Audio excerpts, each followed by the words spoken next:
Oi, gente, tudo bem? Estamos eu e Keller aqui de novo. Oi, Keller. Oi, Nath.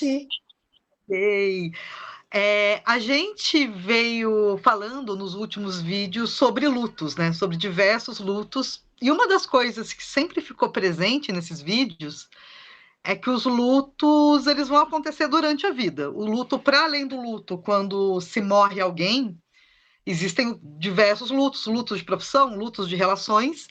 E uma das coisas que a gente estava discutindo é a transição para a adolescência. Quando a gente está falando da transição para a adolescência, a gente também está falando de alguns lutos, né, Keller? É, Exatamente. Aí a gente está pensando em trazer esse assunto da transição infância-adolescência, pensar um pouco a adolescência, de como a psicanálise pensa isso um pouquinho, e é isso. Keller, fala um pouquinho para gente desses lutos todos que a gente estava pensando. Pois é, né? A gente entra, né, na adolescência e é muito difícil a gente parar e pensar, porque automaticamente a gente quer lembrar a nossa adolescência como foi, né? E por mais que eu tenha lembrança da minha adolescência, é uma adolescência que aconteceu numa outra época, num outro contexto. Então, eu não tenho como tratar o meu filho adolescente hoje da mesma forma que aconteceu comigo na minha adolescência, se é que eu lembro da minha adolescência, porque geralmente a gente não lembra totalmente, né? Então a gente começa falando, como a Natasha falou, sobre os lutos, que eles acontecem na adolescência.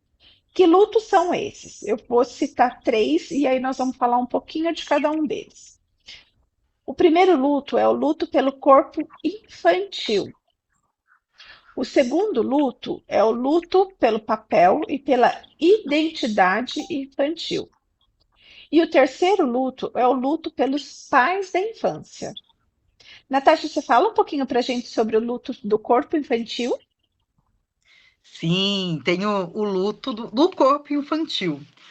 O Freud mesmo, ele vai falar naquela época de... Ele sempre traz a questão da sexualidade infantil e ele vai falar de, por exemplo, a sexualidade entrar nesse período de latência e que ela vai entrar em ebulição, de algum modo, quando a gente vai para a adolescência, né? Inclusive por uma questão biológica, hormonal.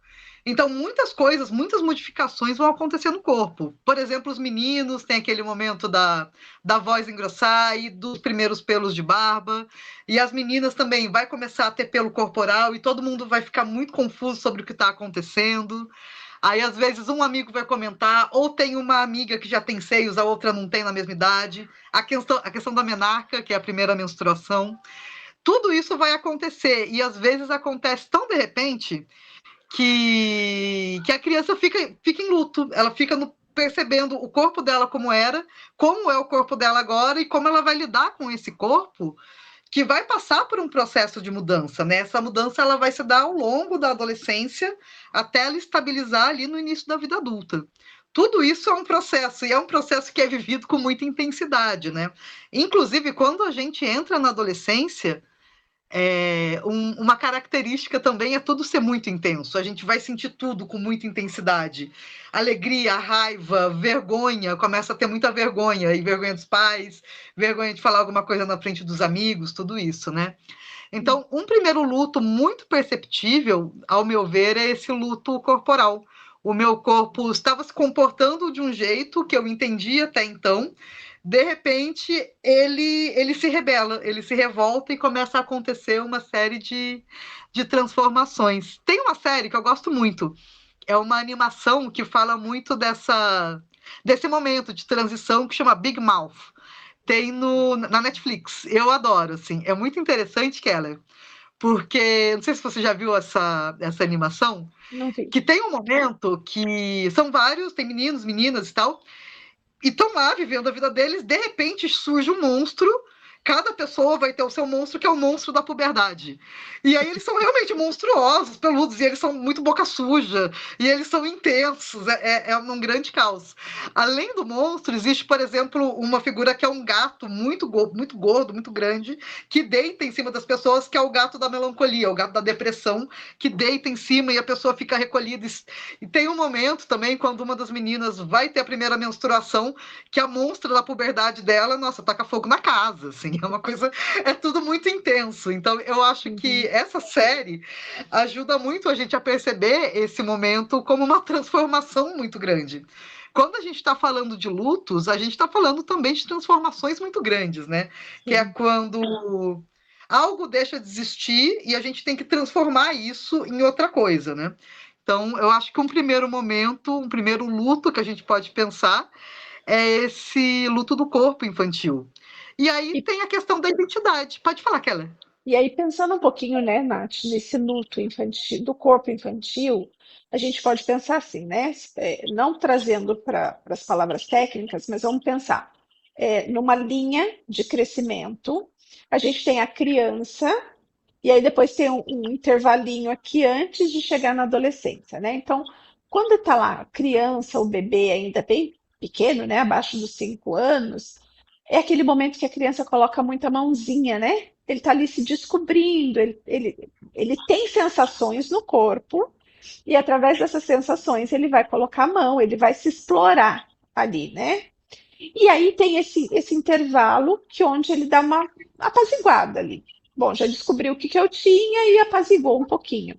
E aí, quando chega na adolescência, tudo isso que eu sentia, eu começo a sentir, como você disse, com muito mais intensidade.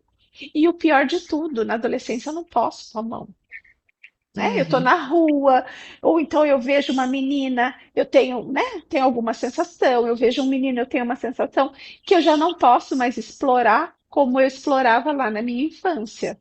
Então, isso também é uma questão para os adolescentes com relação ao corpo. Então, antes eu podia fazer, né? E agora eu já não posso mais, né? Onde que eu vou fazer? Onde que eu vou me conhecer? Onde eu vou explorar o meu corpo? Né? Então, isso Uhum. também é uma questão para os adolescentes. E aí, o outro luto, né? Acho que eu posso entrar no próximo, Nath? O outro luto que a gente trouxe é o luto pelo papel e pela identidade infantil. O que é isso? O próprio adolescente, ele precisa aceitar que ele vai ter que sair de uma total dependência para uma independência. Mas que isso não vai ser gratuito, né? Isso vai vir com responsabilidade. Então, esse é um ponto muito importante que os pais precisam ir ajudando os filhos na independência para que, quando chegar esse momento, seja um pouco mais leve, né? Porque quanto mais educação dependente os pais vão dar para os filhos, esse processo na adolescência vai ser cada vez mais difícil, né? Por questão de comodidade, se eu tenho tudo feito, eu não quero fazer, né? E por questão de que, de repente, eles vão passar a ter que fazer, né? Então, a gente vê aí, de repente, a pessoa vai estudar em outra cidade, e aí precisa tomar conta de uma casa sozinha e não sabe fazer nada, né? Então, quanto mais os pais trabalhar essa independência dos filhos, esse luto pode ser minimizado, não que ele deixe de existir, porque nunca vai deixar de existir, né? Porque eu saio daquele cômodo de que eu não tenho responsabilidade nenhuma e vou para uma situação onde eu tenho responsabilidade. Então ele sempre vai existir, mas os pais podem ajudar muito para que isso minimize um pouco, né? E aí o próximo luto é o luto pelos pais da infância. E aí, Nath, o que você fala?